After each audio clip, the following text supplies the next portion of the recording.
This one is for the 8th city. Yeah.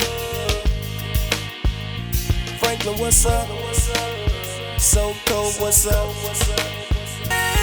Put yours up, put yours up, put yours up, put yours up. Say oh, say oh, Terrel, yeah. Welcome to another episode of Live from 58. Y'all, I got a good one today. Listen, in 2004, right, I was in high school singing in talent shows, in the marching band, singing in choirs and groups. But it was a guy that was already from the area. He was on the radio. He was popping at the time. Ladies and gentlemen, Andra Cross. What's happening? What's happening? What's up, man? Man, what's good with you? We got you a legend. Oh. You a legend. You know that? Hey, no, you a legend, man. I appreciate it. You a legend, and I'm gonna tell you why you a legend. You've been doing this thing for a long time. Yeah. You've been putting in work in the streets for a long time in this music game. Definitely. Who is Andra Cross in your own words? Wow. Andra Cross is, first of all, a man of God, man of faith, a father, husband, an artist. You know, we do, right now, we are venturing into Southern soul and soul music, you know. Started off in gospel.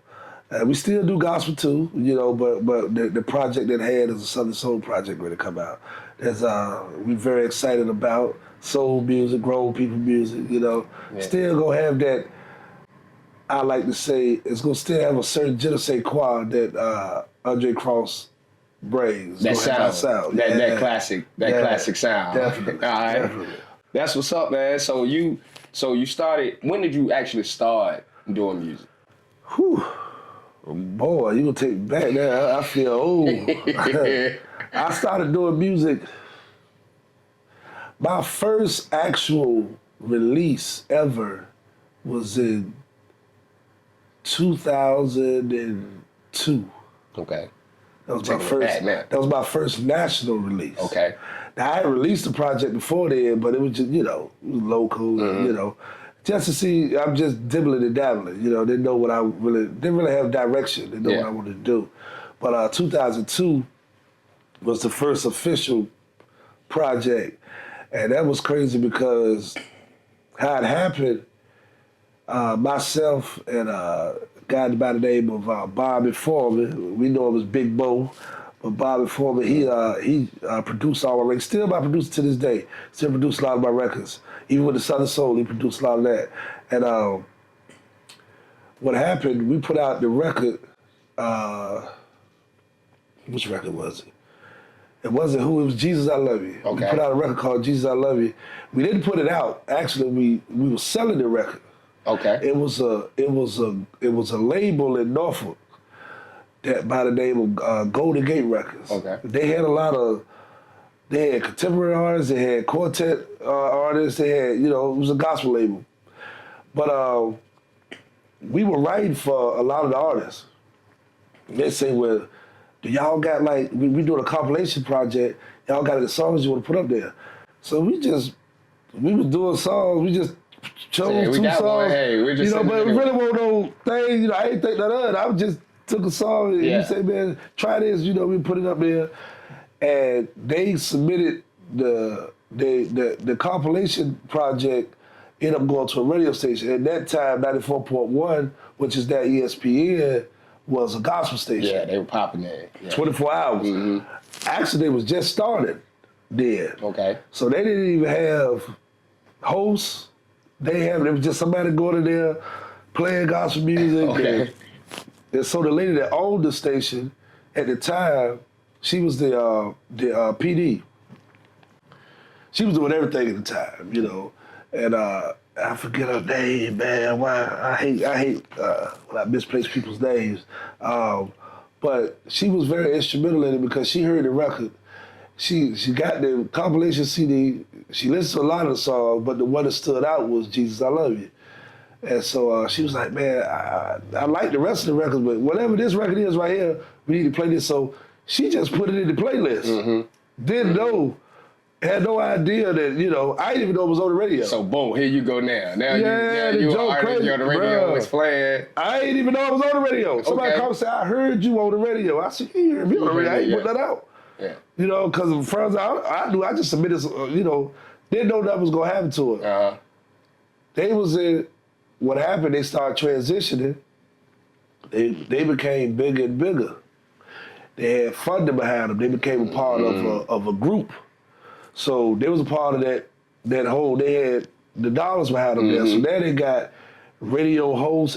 So what they did, they didn't recreate the wheel. They just went with the same formula she had. So Jesus I Love You was in heavy rotation then. And so it just started going. And so then we had a guy from the radio station call. He looked on the back of the CD and got Bobby's number because he was management, Everything street team, everything. You know? Bobby was moving. Okay. He was so at that time, he was like it was trial and error for us because neither one of us had ever done it. So you know, he was like he reached out and said, when is your album coming out? Bob said, what album you talking about? We ain't got no album. Yeah. He said, no, we got a song, you know, said reach out to you. Andra Cross, you know, you the point of contact for him. And so he said, well, he told the people, we gonna put something out in 2 weeks. Y'all ain't had nothing. So we had 2 weeks to come up with songs. to put an album together.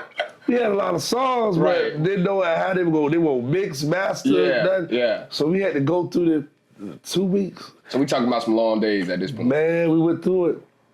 2 weeks we put it out, and the joint was popping so hard that at the time they had this radio, they had these stores, I don't know if people remember, in the Hampton Roads area, it was a record store called DJs, Okay. right? And they had like 3 different stores. They had one in Suffolk, one in Norfolk. It was 2 in Norfolk, one in Suffolk, one somewhere else, in Chesapeake, whatever. So we went to them because so many people was going there looking for the record. They called, said, how can we get this project? Because we got an influx of people coming in looking for it because they keep hearing it on the radio. Right. And it's physical distribution days. So we talking about CDs, you got the head of CDs, You got boxes, they in the trunk, they everywhere, yeah. So we did consignment orders with all of the, each store bought 100 CDs off the rip. They said, we want to get the CD. Both sides consignment order, you put it in there as they sell. They give you a percentage of it. You know, they already knew they were going to sell. Yeah. That's what it is. Yeah. So we discussed the numbers, you know, and what the percentage is going to be. It went so crazy that, I don't know if they ain't in business no more, but it went so crazy. It was one in particular in Norfolk that started bootlegging the CD. They started bootlegging the CD. Come on, they said we're going to make our own. Yeah, they say we won't get it to them quick enough. Yeah. So they won't, you know what I'm saying? But it was a hot commodity. So they was like, they looked at the artwork, they look at, and when we went in there, we would always go and just check to see if you needed. So all of the rest of the stores sold out, they need units. They said they ain't need no units. But Norfolk, where the radio station at, this where it's popping at. How you don't need no units? You need a bigger city. We already got them. So we look, and we can see that it's been altered. This ain't even the same shrink wrap, nothing. Got it. That was we had to have a conversation with him. Yeah, you know. Yeah. That was that time. Yeah. People burning CDs. Oh, yeah, it was crazy. But that was back there in 2002, from 2002 to 2004. Then 2004, I released Who and all that. Okay, off the but yeah, I was but that was already a household name then. So when I released that with My Thoughts, it just went through the roof. Yeah, it was crazy. And just going back to that time frame, because now, okay, you won't even taking it serious to that point. Yeah. You was working in the industry, but you won't taking it serious to like, okay, I'm about to be an artist, I'm about to go out here and be big time. To be honest, I want to be a rapper. I don't even think about singing. Okay, I started rapping. Right there. Yeah. I started out, you know, before I got into the church, I was rapping. I was, you know, I had a deal on the table with some very prominent people in the music industry. Yeah. So what was the switch? I got into church and just felt like they wanted lane for me at the time. You know, I remember to this day, we was in, we met with them in a hotel in Norfolk. I forget what it used to be there. It's that big hotel in Norfolk right there by the Scope, right beside the Scope. It used to be the Radisson, I think. Mm-hmm. Okay, yeah. I had a business meeting there with some prominent people, and this was back when Redman and Method Man were popping. That was the move. Wu-Tang was popping. They was on tour, so you know they stopped. I had another cousin of mine, the RZA, with the Wu-Tang. You know, that's my second cousin. Wow. Okay. Then I got another. He's not my cousin, but he started DJing using my uncle's equipment in Queens, Jamaica, Queens, which is Dana Stinson. Okay. Go by the name of Rottweiler. He's a heavy producer. Yeah.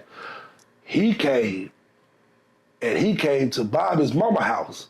Heavy hitters. Like, bro, it was crazy. He was like, man, look, I got, he wanted us to write, and at that time, you super saved, super spiritual. You like, we want to write, but you're making decisions. And I was a youngin' too, so you young, and you don't know what your limitations are. You trial and error. You listening to one thing, and that ain't really, you got a gift for, and your gift's supposed to make room for you, right? Mm-hmm. So, and you got a purpose for your life. And so sometimes that can get clouded by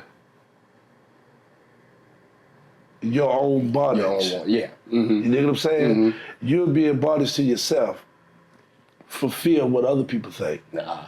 Yes, sir. As opposed, to, hey, you got a talent, God gave you a gift, you got an opportunity that can feed your family. You ain't looking at it from that perspective. No. You looking at it from the perspective. What they gonna say? What everybody else gonna say. And I'm glad you went there. I'm glad you went there. That ain't the way to look at that. Because I was just talking to somebody the other day, and it was like, man, we make a lot of decisions, especially when we're younger. We make a lot of decisions based off what everybody gonna think. Yeah. Especially when you come up in church and, stuff like that. It's like, you gotta do this, you gotta go this way, and if you don't, everybody gonna look at you crazy. It's trial and error. Yeah. But see, what you forget is everybody living their life. Exactly. And they already lived their life. And see, now this is the thing. Trust what I tell you, like, okay, people will live their life the way they see fit, the way they choose to. Mm-hmm. And they'll demonize you for the choices you make when the choices you make don't concern them. That's correct. That's crazy. That's correct. And you'll be in bondage because you've been under the wrong counsel. Mm-hmm. So you'll be in bondage to yourself. Your mind will be, I shouldn't be doing this. Should be. That's how, and that's what happens. And not realizing this is a gift from God. Right. It's a gift. And then when you're doing something too that, I should say, I'm not gonna say that you don't want to do, but that's heavily influenced by other people. Yeah. You're not gonna give it your all. Yeah, exactly. It's a part of you that's like not being able to give it the full you because you feel like it's something else that you should be doing anyway. Exactly.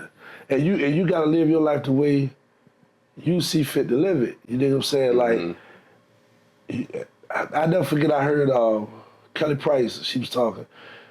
And she heavy in the church, saved, been in the church for some years. And she still tours. She always have done R&B music, right? But she's a powerful influence in R&B. A lot of times people going through in that arena, they call her because that's their point of reference, their point of contact, because that's somebody they see. Yeah. That's tangible to them every day. You know what I'm saying? Like, they may not make the call to DJs. You know what I'm saying? Or whoever, the mega pastors, whoever that may be. But they can call her. They can get on the phone, call her, and she gonna understand she been where they been. Yeah. You know what I'm saying? So, and I look at it like that, and that's the same way Jesus was, you know what I mean? Like, he walked among the sinners. And the word said he loved the sinners. He did. He hate to see it. Yeah. He loved the sinners, though. Yeah. So if you ain't got love for people, that ain't even the... That's the problem right there. That's the problem right there. That's the problem right there. What has kept you locked in and grounded to yourself, staying true to yourself, and also continuing to put great music out over the years? Foundation, man. You know, what I started with, you know what I'm saying, God. You know what I mean? You start with that, you know. It's God first, and then it's family, you know what I'm saying? And I don't deviate from that. See, sometimes people can chase their dreams and can go so hard with chasing their dreams, and you'll accomplish what you want to accomplish, but then you don't have nobody to share it with.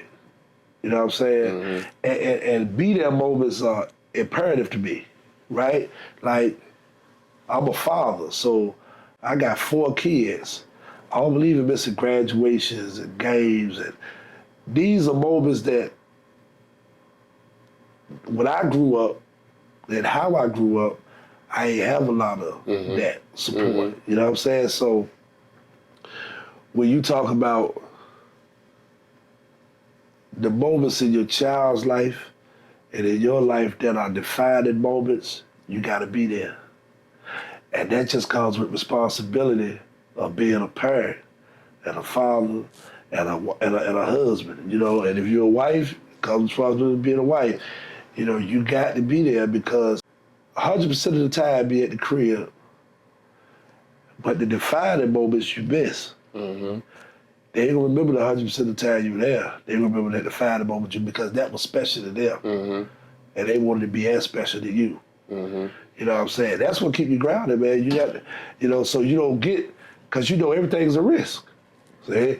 You go out there and, you know, you may make a little money, see what you want to see, but everything's a risk because you put your family at risk, yourself at risk. With every decision you make, is a reaction or a consequence behind it, be it good or bad. So you just, that's faith, family, God. Yeah, that's it. Kept you. Yeah. And then have people around you that, you know, you got to have accountability partners. That's right. You know what I'm saying? Right. Me and this guy, he was talking the other day. He said some stuff I don't want to hear. You know what I'm saying? My manager, Xavier Scott, we call him X. You know? You can't see him. He in the he in the cut. You know, but you know. And we go through it. You know, we go through it. Say, I'm gonna say what I got to say. We grown. You know what I'm saying? He gonna say what he got to say. Right. You know what I'm saying? But business back, business as usual. Yeah, but you got to accountability, somebody holding you accountable. That's right. Because you need somebody like that. You need people in your life. Like, you don't need no yes man around you. You just go fall off the cliff. Yeah, yes man, they can say everything you want to hear. Yeah, Lord, you know me. And you know, we seeing that now with a lot of big guys, big names in the industry now. That, you know, it get to a point where their team don't have no power no more. Team don't have no power, and they just run off the cliff. A lot of that come from chasing money, man. Chasing money. See, you don't have to be a multi-millionaire to be wealthy. Right. See, wealth starts as a mind state. You're right about that. It starts here first. So if you ain't got, if it ain't here, you gonna make decisions. You gonna make poor man's decision trying to be wealthy. Chasing the dollar. Right? If you keep the main thing, money gonna come. And if you make proper decisions with the money that you do get, I had a friend of mine tell me, he say this all the time, he said, if you do what you're supposed to do, you ain't gotta do what you gotta do. Right? So everybody say, you like, man, what's going on? Man, I just gotta do what I gotta do. Because you ain't do what you were supposed to do first. That's right. But if you do what you're supposed to do, you're gonna be forced to do what you gotta do. Right? So, you know, we put ourselves. I ain't never heard that one. That's a good one, though. That's a good one, though. People say it all the time. Hey, I just got to do what I got to do now. Yeah, they do, Yeah, because you can't You done messed up somewhere. You done messed up somewhere. You just got to do what you got to do. You got to kick your own self. You know what I'm saying? I just got to get through it at this point. That's right. Yeah. Because you ain't do what you were supposed to do. You know what I'm saying? You can take, it's trial and error. You can take your rent money and go spend it on some music equipment, right? Now, you got a dynamic studio, but you ain't got nowhere to put the studio at. Yeah. What is backwards? Backwards, You got a full studio, but you ain't paying your rent. It don't make sense. They got all the all the clothes, designer, condo they pay. Yeah. But you look good, but you're walking. I saw that in Atlanta a lot. You know, when I was in Atlanta, man, living in Atlanta, everybody out there superstars. Everybody out there, you know, has something Hollywood. going. It's Hollywood. So don't come out there thinking you got it going on, because everybody got it going on in their mind. Chasing the dream, man. Yeah. Chasing the dream. Yeah. When God has given us everything we need to make our dreams come true. That's right. Right? That's right. Like, you just got to put first things first. Mm-hmm. You know what I'm saying? Like, I tell people, man, like even with this project that I've been working on this project for a long time, right? Mm-hmm. I just said, you know, I get online, say, you know, project coming soon. Never put a date on it. Now, some of that was just idle time. Mm-hmm. You know, I could have moved a little quicker. And some of that is when you paying for everything yourself. You gotta, and you also got bills to pay. That's right. And you also got a family. You also got things, you know, so some things you're not gonna be able to do like everybody else, like the young artists. That's right. See, I remember when I first started, I ain't had all the responsibility. Mm-hmm. So I can move, shake, go. As soon as somebody say, yeah, we there, we coming, we got, no. Now, you know, it was easy to go do the open mic nights, being here, being there, and all that. That's cool. There for all day long. Yeah. You go and do summits, you paying to be on this, and Stage you know to get But see, once you got responsibility, can't do it like that. You can't move like Do that. it like that. Because what's gonna happen is you gonna be over there, but if you're over there on stage where you supposed to be working and they ain't paying you to be there, you hustling backwards. Cause then you gotta go get a line, ask somebody else. Well, you know, can they help you? You know what they tell you? They say that's for exposure. They tell you come there. Yeah, they lying to you. They tell you that's for exposure, man. They want all you to the come out exposure there. you need in your hand. You got your phone. Yeah. I got to a point, I told the people, I said, look, I don't need no more exposure. I got enough exposure. I'm getting exposure on my own. I don't need your exposure. I'm gonna keep that. The way the internet he preached this all the time.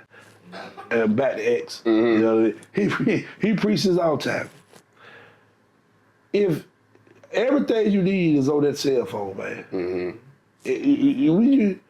I'm not gonna spend X amount of dollars to go and get in front of somebody to hear me do that. See, first of all, it's all a hustle. It is. They're just hustling you. It is. You know, a big concert coming to town, you know, you give us $500, you can open perform, up. Yeah. What I need to do folks that ain't for? even thinking about you, though. Yeah, They ain't that'd be about crazy you. about you paid all that money. Here's the thing.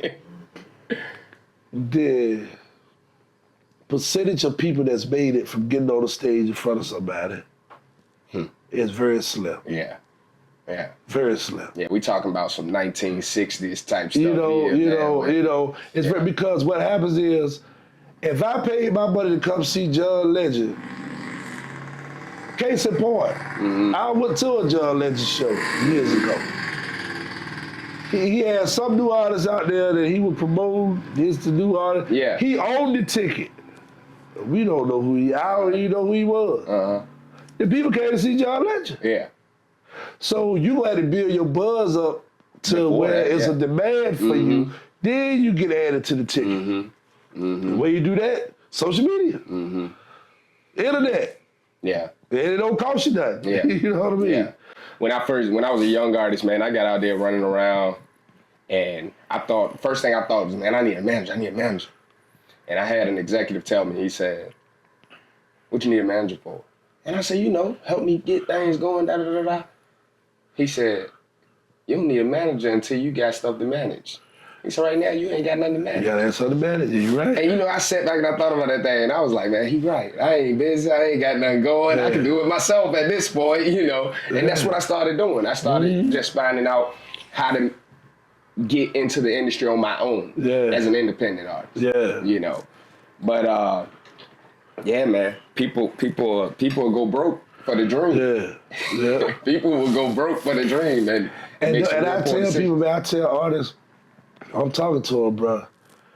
Do what you got to do as a man or as a young lady. First, put first thing first, man. You know what I'm saying?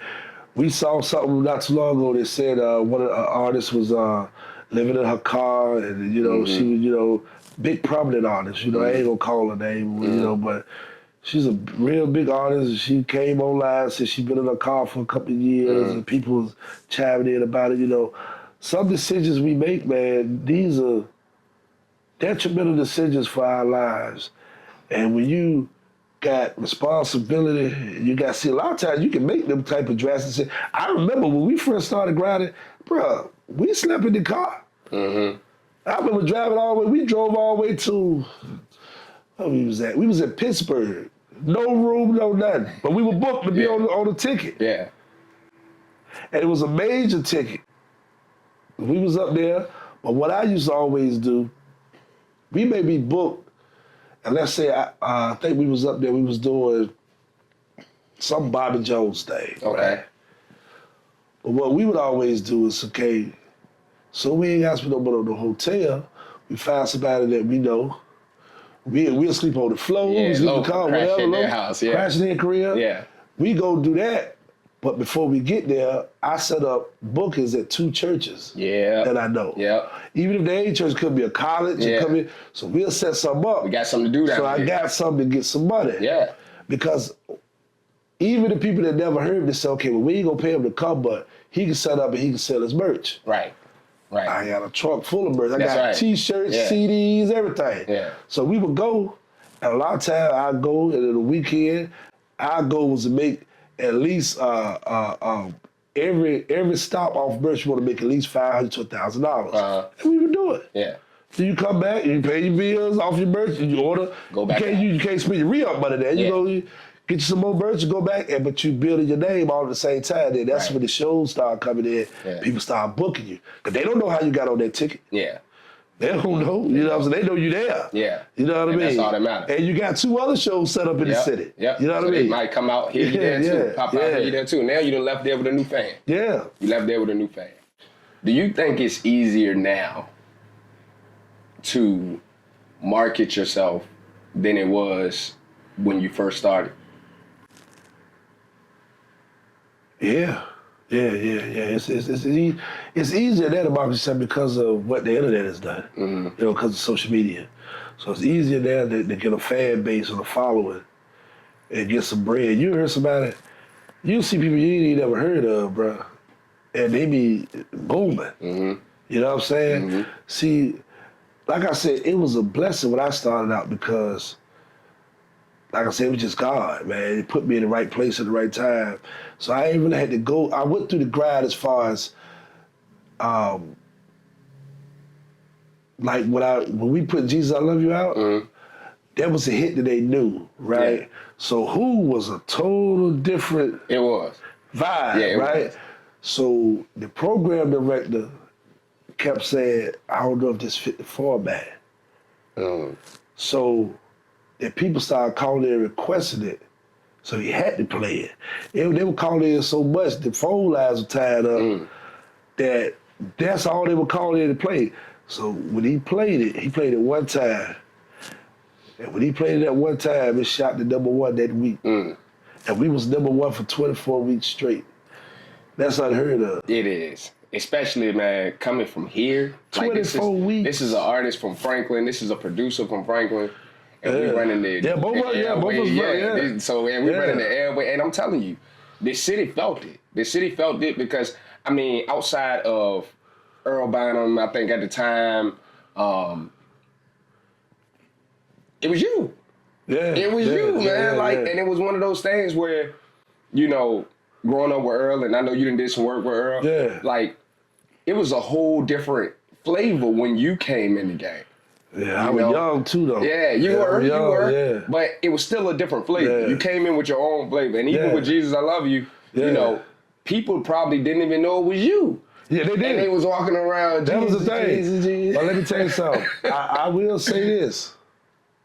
That was the biggest blessing to me. Yeah. That people did not know it was me. Yeah. Because a prophet ain't honored in his own home. That's word. People ain't even have time to hate. You can't hate. You right. They don't know. Whoever that is, that's your fire. Yeah. They don't know. Yeah.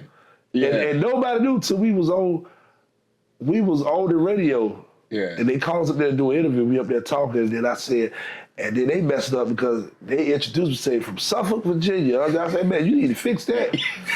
No, I'm from Franklin, man. I ain't from no Suffolk, man. From Franklin. Yeah. Let's make it known now. Paper City. Let's make it known. Yeah. You know? Yeah, represent for the whole time. Yeah. I always stamp Franklin on my back everywhere. Yeah, man. Yeah, but you know, we have had artists that leave the area and that Franklin just kind of go out of their bio. I feel you. You know, I understand. Yeah, but that's what's I can see. I feel like it's easier too. Yeah. You know, I was fortunate enough to start at a young age. Yeah. So I got to see that part. I got to be a part of the physical distribution and all of that stuff. 15 years old, traveling up and down the road with a case full of CDs and autographed pictures and all these things, you know. Yeah. So I definitely feel like now it is a lot easier. Yeah. However, it's more oversaturated too. Yeah. Because now you have so many more artists, so many more people who can put their own stuff out, and they don't have to wait for the label. Yeah. So you get some really good music out of that, and then, you know, you get some you trash. Get some really you get some trash, man. But and still keeping with that, I want to ask you about like your writing process, because Jesus, I Love You, Who, you know, these songs, they back there. Now we talk about the Southern Soul part. Yeah. Like, is the writing process the same for you? Yeah, my writing process has always been the same. Yeah. I write. Most I write when I'm driving. Mm-hmm. I be driving in the car, someone come to me. I gotta use that phone. I'm always singing on the phone, put it in a voice note, so I can know what the melody is. Mm-hmm. I forget the melody. I won't forget the melody. And then I may send it to Bo. I send the voice memo to Bo. And he in Florida. He get it. He said, man, what you want the time to be? So then when I do the voice memo, I got to snap, you know, for the time, just so to keep the time. Let him go for it. You know what I'm saying? He gonna come back with some fire. Mm-hmm. And I know that feels good, because when you hear something a certain type of way in your head, it's good to have a producer who can match that. Yeah, but see, we've been working together. Yeah, he don't do that for everybody because he hasn't worked with. But we started together. We worked together so long. He already know what I want. Mm-hmm. You know what I'm saying? Like, I basically know what I'm gonna get when I go to him. So you know, it ain't no quite there. Other producers I work with, they gotta kind of figure out the process, figure out what I want. You know, I kind of gotta gel and mesh with them. Or if you give me a beat that's already done, I can write to it. You know, like I've been gifted to write, so it's like it come natural. Like it don't even require no effort. Okay. You just let it go. It just, you know what I mean? I don't know, but I think some of that is because I started off as a rapper. Mm-hmm. Rapper, you gotta put the lyrics together. Yeah, them bombs. You started rapping, but a lot of rappers don't know how to make songs. Mm-hmm. Like, don't know the sequence. Put it in a chorus, a verse, a bridge. Yeah. So they just long rap. You know, you gotta break it up. So with the music, once I learned how to do the music and write songs, I just use the same process. You just do the right raps, and you just stay on topic. Mm-hmm. You know, and it gotta make sense, but it gotta be. My thing there, I always try to relate something tangible to the record. Yeah. You know what I'm saying? Something that your audience gonna gravitate to and relate to. Yeah. And you know, you got one. As long as it's dope, you know, and then the music is everything too, because the music is some. If that's some garbage, we can't use that. You know? And I don't have no problem saying, no, that ain't it. This ain't gonna work. No, that ain't it. That ain't it. We gotta go back to the new. Yeah. You know what I mean? Yeah. And it be like that. It be like that. All the time. It happen to the best of us. You know, we think it's bad, then all of a sudden we're here to be like, nah. Yeah. Let's go back in the drawing board. Let's try again. Yeah, man. Yeah, you got to. You got to be your hardest critic. Mm-hmm. Because, you know, everybody else going to critique it. Yeah. And I don't believe put no trash out. It got to be right. Yeah. If it ain't right, because folks going to tell you about yourself, too. Yeah. The first thing they going to say, Cross fell off. That's first thing. First thing going to come out, hey, yeah, man, he fell off. Cross fell off, man. He dope one time, you know. I don't know what he doing. What's going on there, you know what I mean? Yeah. So you gotta be the, you know. So now that you're doing Southern Soul, when was the switch, or what switched to make you say, you know, now I want to give this a shot I want to see what this sound like? Well, I had always, like, when me and X first linked up, that was in, I want to say 2010, something like that. And when he and I got together. So he was already managing hip hop artists. And, you know, a lot of artists he used to manage, you know what I'm saying, prominent artists. So some artists was looking for records, you know, so we start writing to submit for submissions, you know, and so he would find out who, you know, who looking for something, who got an album coming out, we write, we submit some records. So that's how I started writing for other artists. Okay. Right? So when writing that, I had to, you gotta do a demo of the vocals. That's right. Or you get somebody in there to demo the vocals, depending on what it is you know you're doing. So once I demo the vocals, I was like, man, that's kind of fire there. I was like, I don't know if I want to, you know, then I started doing something else. I was like, I want to hold on there. Then you start singing, and then, you know, some songs you can't keep because, you know, you can't sing that. You can't sing that. You can't put that out. Do that. I don't care how bad you want to. You be like, man. Hey, I need that bag, man. You gotta send me that bag. I know that. Look, if your phone anything like, man, there's a whole bunch of music up there that people ain't never heard before, man. Like, I gotta get that bag, man. We gotta hear that Andra Cross unreleased bag. Yes, Lord. Yes, Lord. Yes, Lord. I'm sure there's some stuff in there, some gems in there. Yeah. Oh, yeah. We done wrote for quite a few people, man. Yeah. You know what I'm saying? And so I started doing that, and then I said, you know what? I remember when I told him, I said, man, I think I want to do an R&B record because, you know, it's time. You know, I feel like, you know, and when I initially said it, him and Bo was like, your bass, you done built your bass now. Now, how you going to deviate? And that's how I was going to ask you next. You know, what's it, you know, you go. Had to have some hard conversations about it. Yeah, so where at the time, we were pushing a gospel record. And didn't have like a full album with that, but we was pushing a gospel, you know, gospel. And it's like, well, you know, that's cool, but then I was out of sight for a minute. And the best thing I could have done. So then when you come back, you reinvent yourself. That's right. That's right. And that's what happened. That's right. So, you know, you kind of out of sight for a minute. You just writing and just, you know, by producing, and you let time go by for a minute. Then when you reemerge, okay, this is what I'm doing. Yeah. And people just gravitate to it. And I know how to write in a way that still, if you're a Andra Cross fan from the gospel, you go already rock with what I'm doing now. Gotcha. Because it ain't like a transition that's so crazy that you be like, oh no, you know. Most of my fans listen to 95.7. Correct. You just keep it in phone. They listen to 103 too, you know, depending on who own there. You know what I mean? So that's facts. And they go to church every Sunday. That's facts. You know what I'm saying? Absolutely. So it is what it is. Absolutely. I only, you know, I ain't really had to, because even the kind of gospel I did, they had that R&B. It was certain churches that wouldn't even let me. They're like, man, that's hip hop. You ain't doing that. You know what I'm saying? No, they ain't that. Hey, you know what though? I'm glad you brought that up though, because you know, just being a young Jett at that time, I remember when Who first really hit. Like, now Jesus, I Love You, like you said, it was more so like it was still right there. But when Who came out and had that funky beat, and you know, everybody was looking like. But this at that time when gospel was just starting to kind of transform, you know, and it was going to that. It was being accepted of that, but that you know, contemporary style. Exactly. So I like to feel like we were some of the pioneers of going into that, because you had your current phrases, but that's still choir music. Right. It won't. Right. What you hear today. You know what I mean?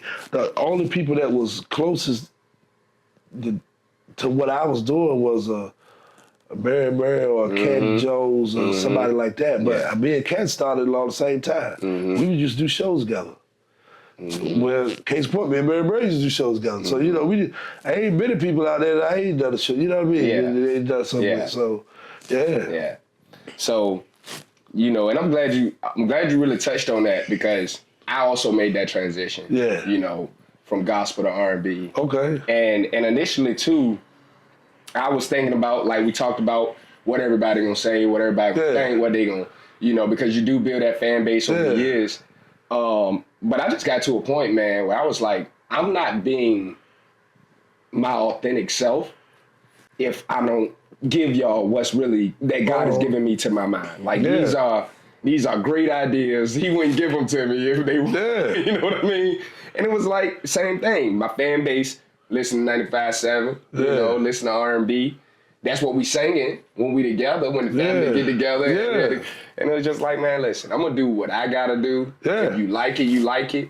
If you don't like it, you don't have to listen to it. Eat the meat, spit out the bone, bro. That's it. Straight up. Eat the meat, spit out the bone. You know, it's I always, it's a girl named, she a huge artist, huge white girl named Katy Perry. Mm-hmm. She was a big gospel artist. A lot of people don't know that.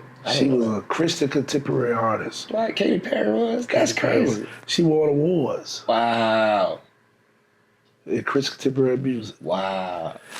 Her breakout record was I Kissed the Girl That I Like. It was. It was. On the secular side. It was. Yeah.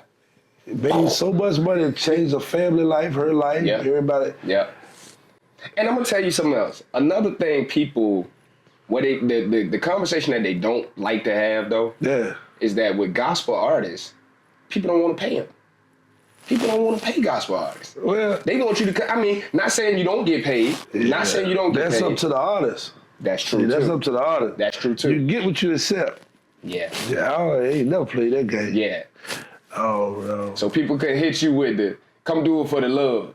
Do it for the love of God. You know, you ain't gotta get no money. You hear what he talking about? Come do it for the love, man. They try. Did we not just have a situation like that? 2 weeks ago. 2 weeks ago. Yeah, you ain't doing it for the love. Come on now. Nah, them days over with. Yeah. And we love everybody. And he won't say it. But you want me to do a service? No, he was talking about some money, but it wasn't the number that I'm talking about. Exactly. Yeah. Because the money he talking about. Yeah, bro, don't take me back. That's disrespectful. Yeah, don't disrespect me. I worked my way up to a certain level of what I'm worth. But see, even beyond that, I look at it like this: if I called you to come do something for me, what I'm offering you ain't gonna be there. Yeah. Because I value what it is you do. I called you. Absolutely.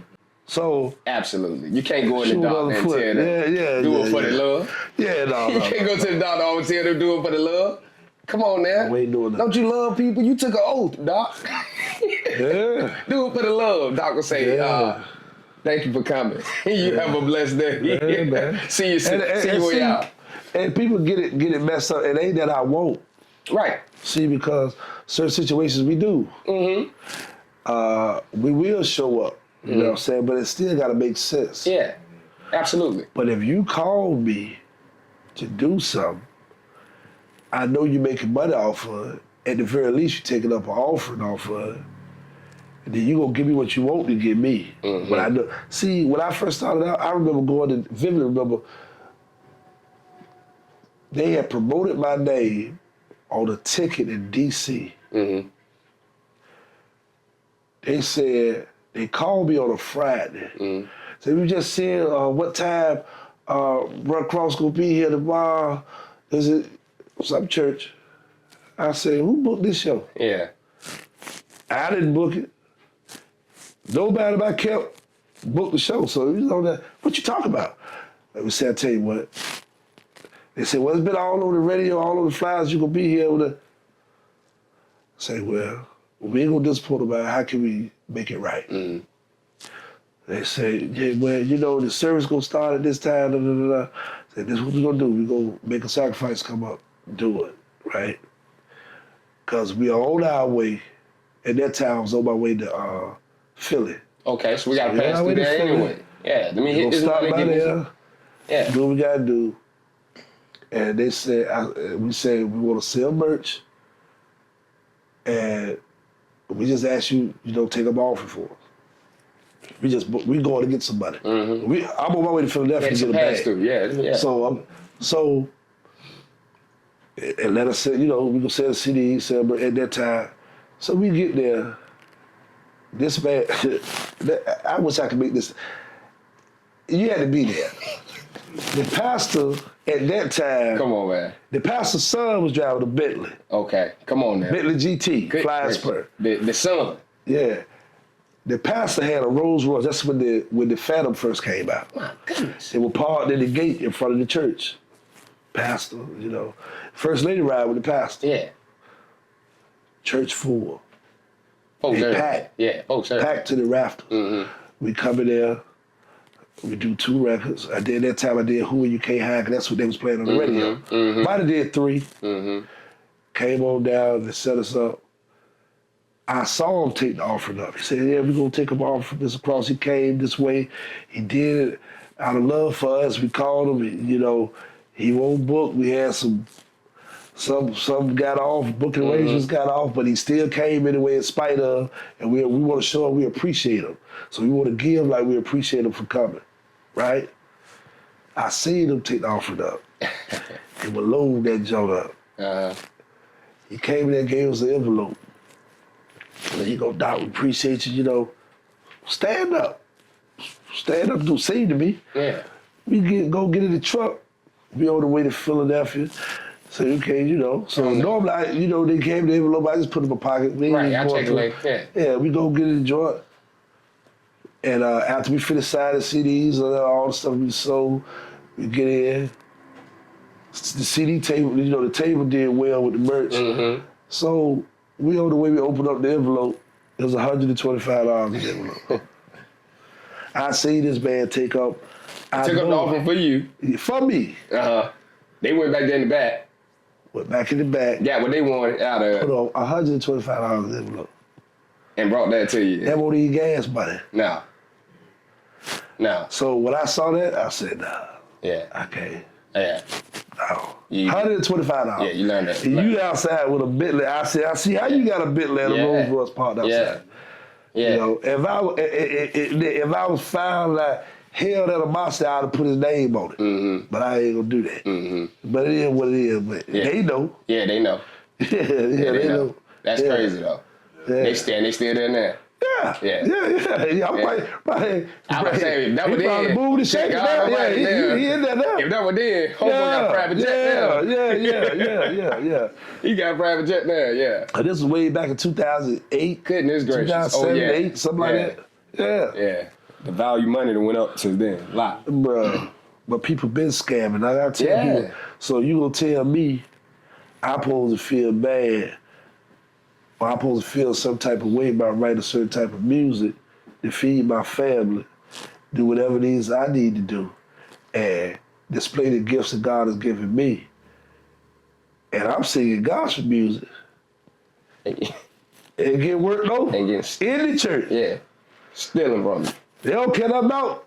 And at the time, I had my daughter, my oldest daughter was young. So I got to go back home and take some bread back.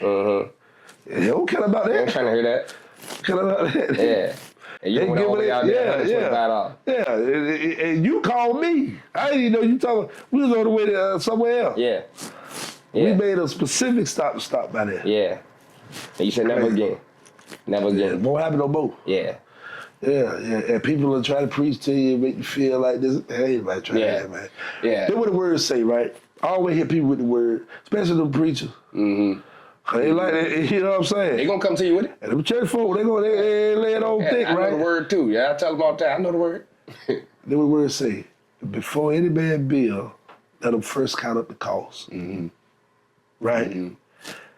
Say, in business be men, let your yea be yea, your nay be nay. Right? So what that means is, before you start building, before you do whatever it is you want to do, get your finances in order. Right. That's a fact. Get Make your sure your finances in bread order. right. Yeah, first count up the cost. Yeah. Yeah, you can't build that house. You don't count it up. You gotta see what it's gonna take. And you already in there begging people to help you. Yeah, you're right. No. You're Or right. you got to scam people and do all that. You ain't got to do all that. Yeah, man. All you have to do, like I said, if you do what you're supposed to do, that's what you got to do. Did what you were supposed to do, you can say, okay, hey, how much it going to cost me to get you? You call, put them on the phone with X. X going to give you a number.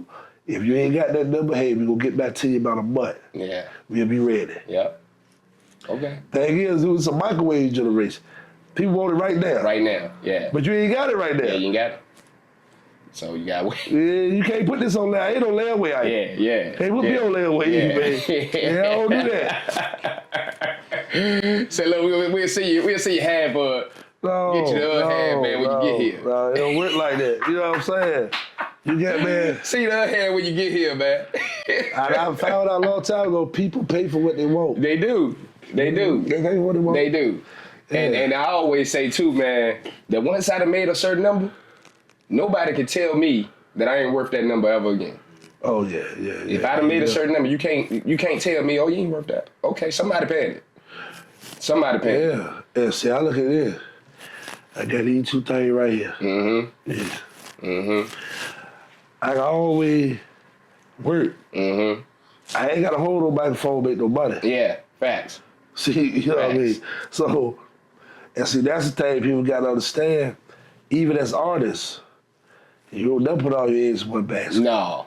You know what I'm saying? Now, you want to go full force with what your vision is, and you stick to your vision, and you see it through. But the way you see it through, you got to have some paper. Mm-hmm. So you get up there do a whole bunch of begging, this, that, nobody gonna give you nothing. Mm-hmm. People only want to invest in what they see, they think is moving. That's right. You got to invest in yourself. Especially our people. Yeah. Our people ain't gonna support you till you pop it. Man, I just said They that. ain't gonna get it off the ground. I just said it on episode, about episode 2 episodes ago, No, man. you on the ground, you They gotta gonna stay support there. you till you popping, man. You Till they gotta see stay that there. you investing into yourself. Exactly. Yeah. See, that's why people, that's what they do. That's why a lot of people in Atlanta, like you just said, do what they do. Mm-hmm. It's a facade, though. Mm-hmm. So they feel like if I look the part, they go treat me like I am the part. I'm gonna get more opportunities. that's what they think. And it worked for a little while, but people start to see right through that. You can only fake it for so long, but somebody see right through that. Bruh. They say fake it till you make it. Hey, you can't do that all the time now. You can't do that all the time. You gotta really be about it. I see, you got 4 kids, got a wife, house, cars, business. Yeah. They don't fake it. You ain't got no time to be faking. I ain't got yeah. Because there's about the most precious commodity we got is time. That's it. There's about time. That's it. Right? Yeah. That's the most valuable commodity you got.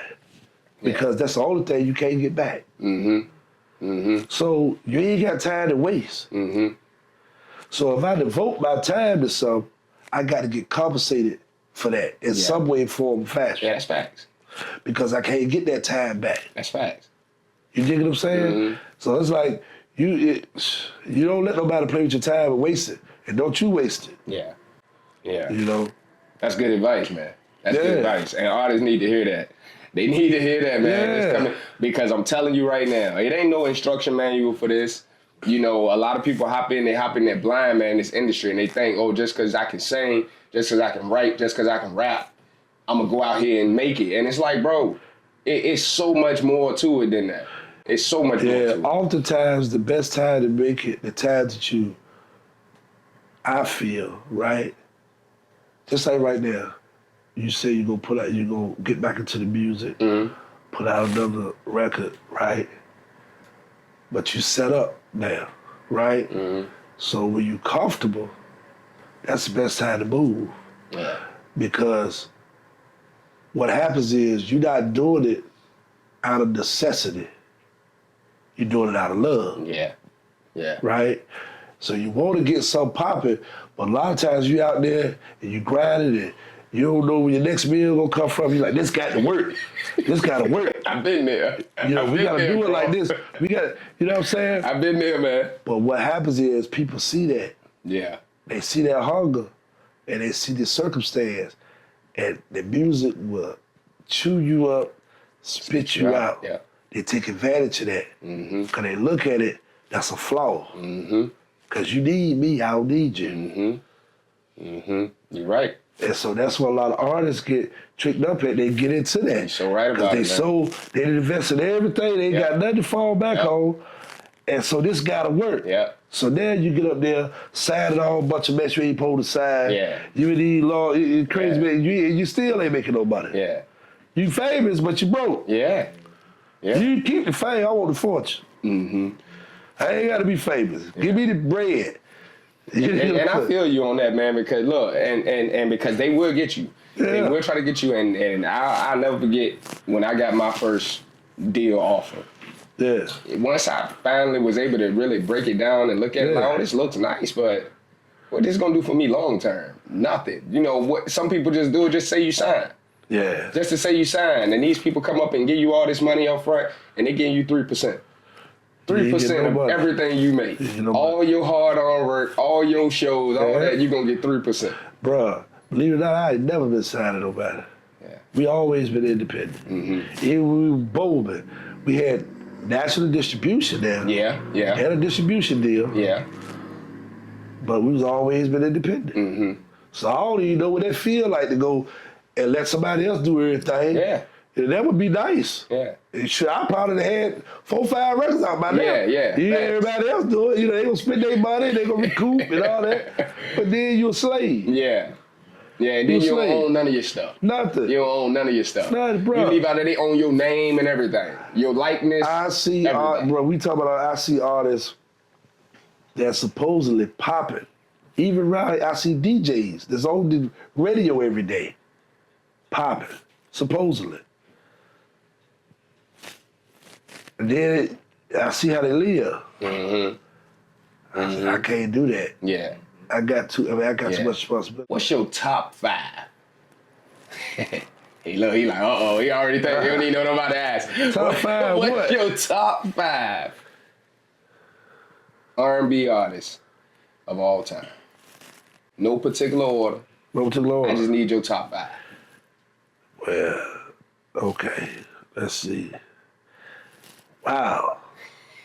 That's heavy there, bro. That's one of my favorite questions, man. I love getting that question. Let's go. Top 5. Well, you got to start with the king. The king, R. Kelly. I don't care what I say. Hey, go there. Argue with your mama. Hey, look, you can go there. You can go there. Yeah. Go argue with your mama there. Yeah. R. Kelly, the king, Hey, R&B. we separate the music from the lifestyle here. Yeah, R. Kelly, the king, R&B. Separate the Yeah. No question. I agree with you. What we do? You know what I mean? I didn't write the music. He did. You know what I mean? I ain't pee on nobody. You know what I mean? Allegedly. You know what I mean? You know, that ain't my thing. You know what I'm saying? But the boy that gifted what he do. You know what I'm saying? Oh, man. Oh, man. Let me see. Joe. Okay. It's thick now. It's heavy. Look, you done already started off. Singer. Yeah. And I'm gonna mix it up because I'm gonna go with the guys. Okay. Robert, Joe. I got Charlie Wilson though. Okay. Oh yeah, we talking about longevity now. Yeah, the Charlie Wilson. That's who Joe and R. Kelly emulate. When I say. Yep. Although Robert the one brought Charlie Wilson back. I'm back, right? See, a lot of people don't. Yep. See, that's why Robert number 1. Yeah. Right. He did it with the Asher Brothers too. But go ahead. Ron Asner. The reason why we know him as Mr. Biggs is because of R. Kelly. Yeah. So now, female-wise, Jasmine Sullivan. Yes, sir. Yes, she the. Yes, sir. She the GOAT. Yes, sir. She up there. Vocals. She up there. She the GOAT. Yeah. You got one more spot, man. Only because of her enormous, profound effect on music, I had to go with Beyonce because of what she done. Okay. I respect that. And I seen her with my own eyes in concert twice. Tough. And ain't no gimmicks. Ain't no line up there. She get down to that microphone. Bruh. And she dancing and performing with it. Right. That's, you know. So let me go back through this list. We got Beyonce. I'm gonna just go back. Yeah. We got Beyonce, Jasmine Sullivan. We had Charlie Wilson, Yeah. Joe, Yeah. and the GOAT. Okay. And Robert. Yeah, yeah. Okay. Now, don't get me wrong. It's some more in there, but There's some more there because when you Honorable come, mention. you come to the new school, you got Chris Brown, Yeah. you got Usher, you got you got different ones in the new school. But even they know yeah, Robert, GOATed. he ain't nothing to play with, bro. GOATed. He ain't nothing to play with. I've seen this man do 6 different genres of music. Yeah. And Easy. win at all of them. Easy. Yeah, Easy. yeah. And have wrote for all genres of music. Yeah, and bro, he revived careers, Yeah. bro. Is there anything that people don't know about you that you would just like to tell the people here today on Live 58? Any of even what's to come, what's next, everything. Yeah, be looking out. Look out for that album, man. We got a new album, Language of Love. Mm-hmm. Language of Love, LOL. Yeah. Language of Love. And right? you said be looking out now. Yeah. Don't it's coming this don't hit time. me. Don't hit me like hitting the people, I'm man. hit Now. you. Don't just tell me it's coming out now. Bruh. It got the. I'll tell the folks. All right now. She coming. Yeah, All right she now. coming. All right. We haven't picked the actual date Date yet. but we know it's gonna be very, very soon. Yeah. We just gotta line it up. We got I got maybe 2 things I gotta finish on the album. Yeah. You doing an album release or you don't know? Yeah, we doing our release. Oh yeah. Oh yeah, we gonna send you invitation. Oh yeah. Please do. Please do. I gotta be there. Yeah, I gotta be there. Heavy. Yeah, I'm gonna do it. I'm gonna do it the dumb way. Yeah. Yeah. That's what I'm talking about. That's what I'm talking about. You heard it here first. New music. Yeah. Language of Love. Look out for that Language of Love. It's man. coming, y'all. Yeah, it's coming. It's bro. coming. It's coming. Hey, I appreciate you so much, bro, for coming through, Hey, man, stopping by appreciate you. Live from 58. Right on. Like I said, you're a legend to me. Hey, bro, I You're a legend to me, appreciate it, man. You I put the work appreciate in. the compliments, man. Words of encouragement, man. Yeah. It's 58. Hey, we just started that, bro. That's You know what it. I'm saying? That's it, man. Hometown, you know what I'm saying? It is what it is. That's it, I man. mean, we ain't gonna get caught up in the Southampton and Franklin and all. Nah. They all one big thing, you know. That's why we say, man, right here on 58, Yes, man, we all Lord. got to pass. Yes, Lord. They Got used to call that that Suicide Strip. That's it. Yeah, That's man. it. Yeah, For real, though. It's crazy, yeah. So this has been another episode of Live from 58. Yes, sir. I'm Terrel. Andra Cross. And thank y'all so much. Make sure you like, subscribe, and hit that bell because we got more great episodes coming. Out. Right on.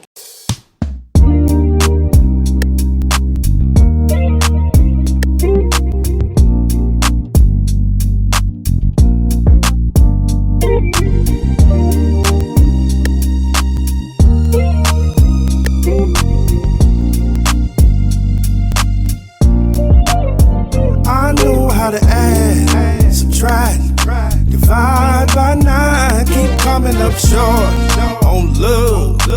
Every time we've all played the fool for someone at some point in life. Last time was the last time that I let you play with my mind. Keep getting to the money, cause success is the best revenge. They thought when they left you that they had you, but you glowed up again. Try to dim your light, but you're shining, cause you glow from within. Take a look at what God did, that they watching every time you win. I know how to add, subtract, divide by 9. Keep coming up short on love.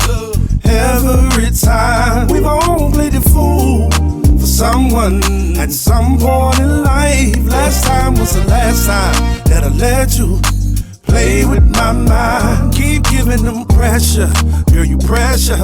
Every time you walk out, your name tastes bitter on the lips of every single one that doubted you would ever survive. Ain't it funny how they eat them words now? Take a look at what God did. Won't he do it? Cause he does every time. I know how to add, subtract, divide by 9. Keep coming up short on love.